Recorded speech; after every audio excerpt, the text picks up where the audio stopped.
Hello students, हम लोग प्रश्नावली 12.2 पे हैं और क्वेश्चन नंबर है 4। क्या कर रहा है? एक निर्माण करता है, नट और बोल्ट का निर्माण करता है।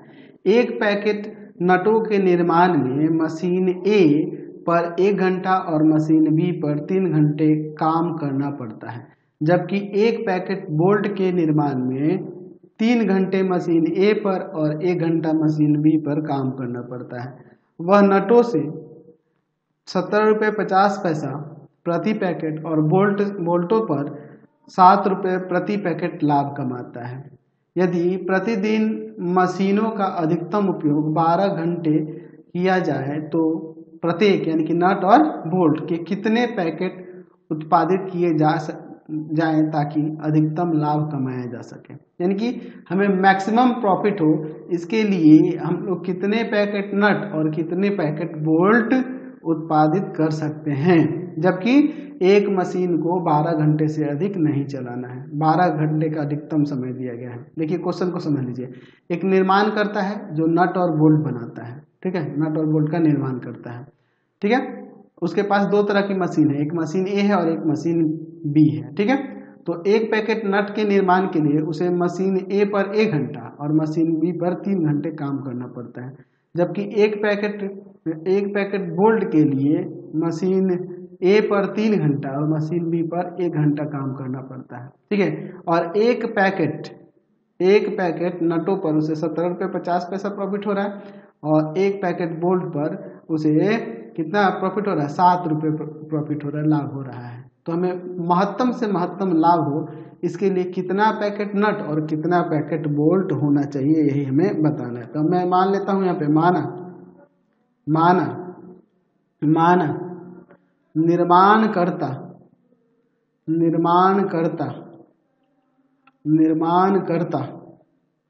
निर्माणकर्ता एक्स पैकेट नट के और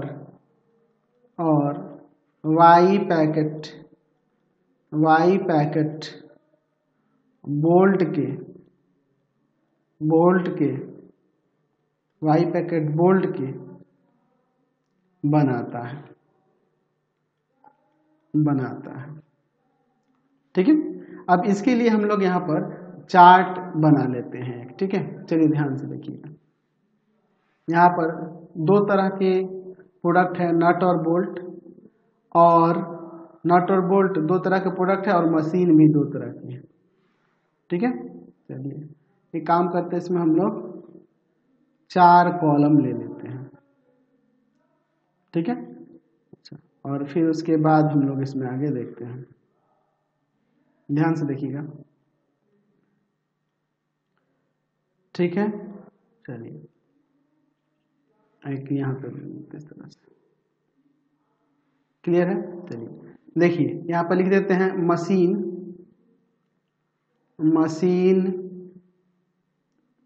मशीन जो कार्य कर रही है वो घंटे में कर रही है, ठीक है, ध्यान रखना। और यहाँ पर हम लोग ले लेते हैं कौन कौन मशीन है, तो मशीन ए है और मशीन बी है, ठीक है। क्या बन रहा है? तो नट बन रहा है। नट बनाने में यहाँ कैसा कार्य हो रहा है? घंटे में ना, घंटा में कार्य हो रहा है, ठीक है। और बोल्ट जो बन रहा है बोल्ट पे भी घंटे में ही कार्य हो रहा है, ठीक है। और टोटल उपलब्धता जो है समय की, वो भी यहाँ पे दिखा देते हैं, उपलब्धता, ठीक है।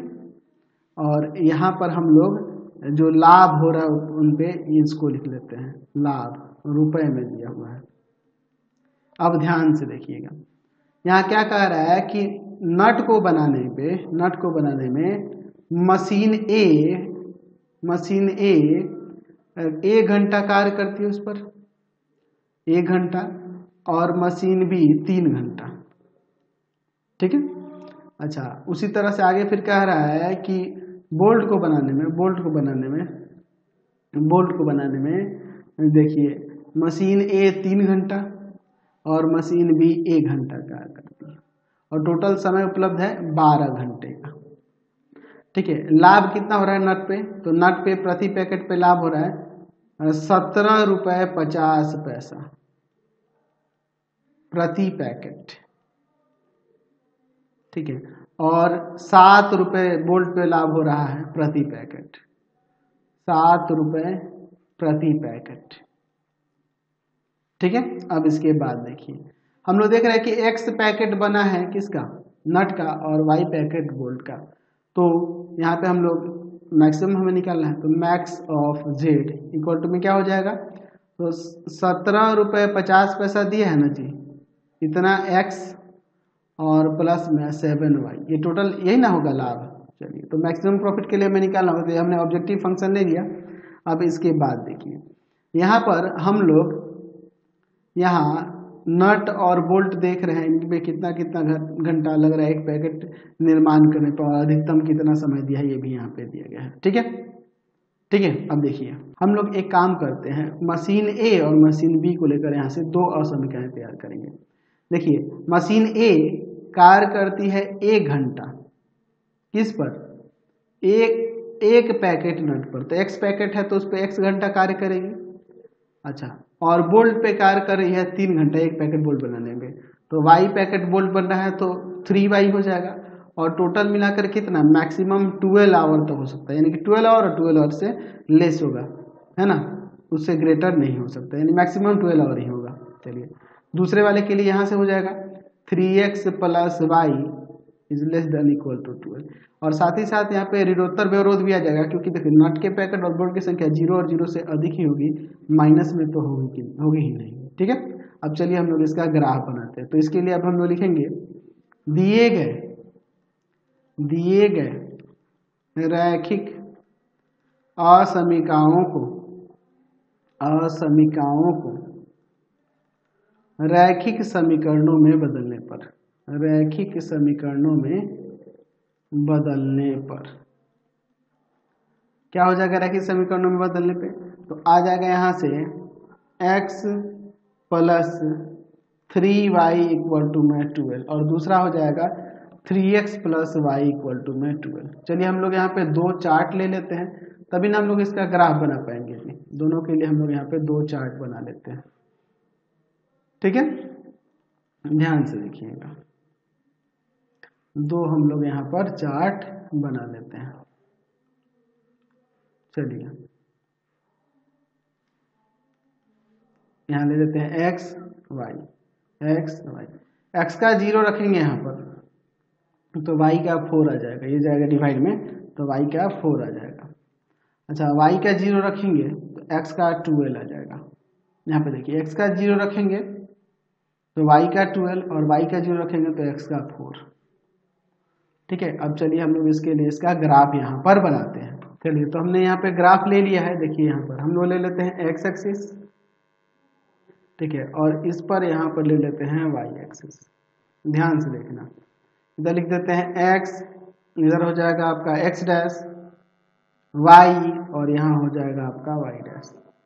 यहाँ ले लेते हैं 4 8 12, 4 8 12, काफी है। ध्यान से देखिएगा, x का 0 y का 4, 0 4 ये हो जाएगा, x का 12 y का 0, 12 0 ये हो जाएगा। तो इन दोनों से होकर जाने वाली अगर हम लोग रेखा को देखें तो यह रेखा कुछ इस तरह से चली जाएगी, देख लीजिए, इस तरह से नहीं यह रेखा होगी, ध्यान से देखिए, हो जाएगी यह रेखा। तो इसका यहाँ पे समीकरण दे देते हैं, क्या था जी, x plus 3y equal to 12, x plus 3y equal to में 12। दूसरे वाले के लिए चलते हैं, ध्यान से देखिएगा, 0 और 12,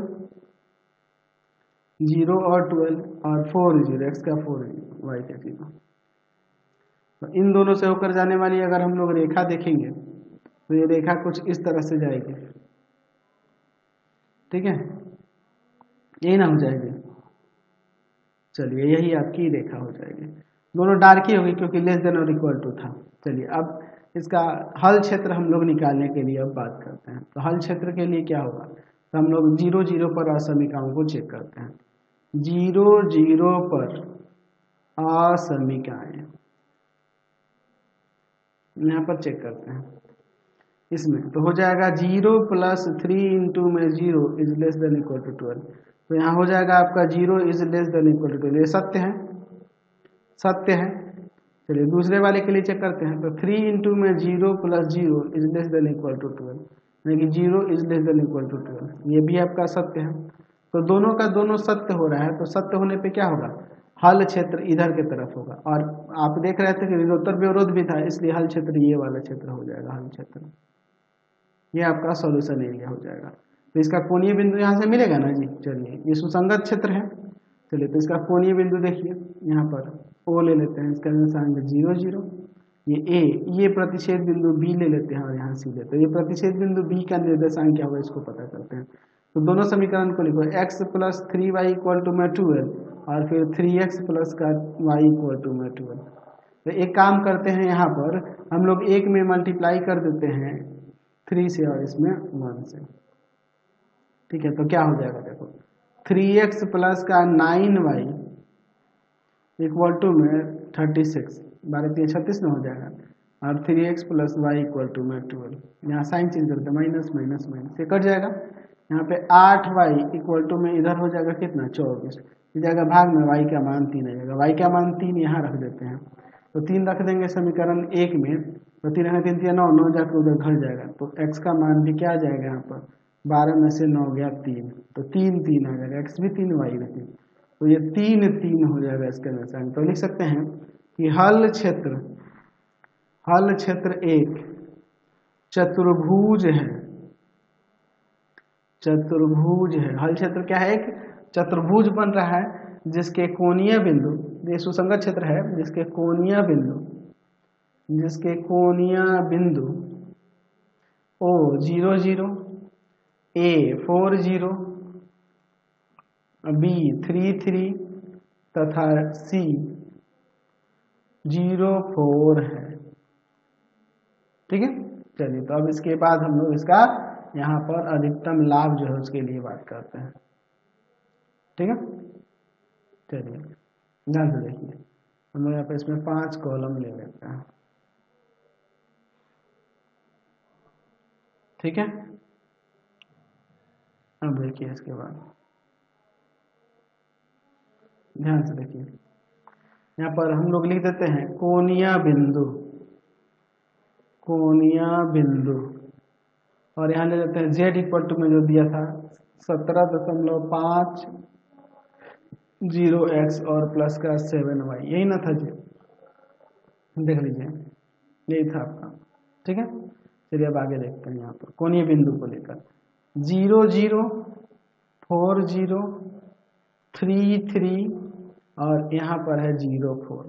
चलिए अब इसमें हम लोग यहाँ पर रखते हैं, तो क्या हो जाएगा, 0 0 रखने से 0 हो जाएगा, अच्छा, और फिर इसको रखेंगे 4 को, तो यहाँ पर आ जाएगा कितना हो जाएगा, 17.5 है ना, 17.5 गुना 35, 35 गुना 17, 70 आ जाएगा, 70। इसको रखेंगे तो यहाँ पर आ जाएगा 73.5, ये आ जाएगा 28। तो अधिकतम इस पे हो रहा है, अधिकतम ही ना हो रहा है, तो अधिकतम लाभ यहाँ पे हो रहा है, z बराबर में हो रहा है अधिकतम कितना, 73.50 रुपीज़। महत्तम लाभ यही है बिंदु किस पर, 3 3 पर। इसका मतलब यहाँ लिख सकते हैं 3 3 पर हो रहा था, अतः लिख सकते हैं कि प्रतिदिन 3 पैकेट नट के और 3 पैकेट बोल्ट के बनाने से अधिकतम लाभ 73.50 रुपये होगा। समझ गए, कोई दिक्कत नहीं है। Next question